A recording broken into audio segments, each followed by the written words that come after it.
ഇന്നത്തെ ഉച്ചയൂണിലേക്ക് സ്വാഗതം.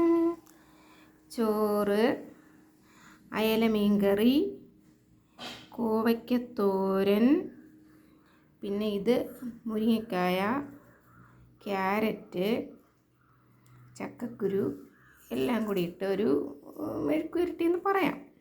ഒരു മെഴുക്കുവരട്ടി, ഇത് പുതിയ ഐറ്റം. പിന്നെ ചാളമീൻ പൊരിച്ചത്, സലാഡ്, പിന്നെ ഒരു പൊരിച്ച മുളക്, പിന്നെ മാങ്ങ അച്ചാറ്.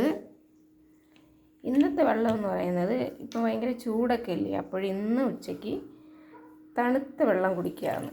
ഇത് തണുത്ത വെള്ളമാണ് കേട്ടോ, ഫ്രിഡ്ജിൽ വെച്ചാൽ അതൊന്ന് കുടിക്കുകയാണ്. അപ്പോൾ ഇന്നത്തെ ഉച്ചയൂണിൻ്റെ സ്പെഷ്യൽ ഇത്രയൊക്കെയാണ്. അപ്പോൾ എല്ലാവരും വായിൽ വെള്ളം കുറി കൊതി വിടൂ. ബൈ.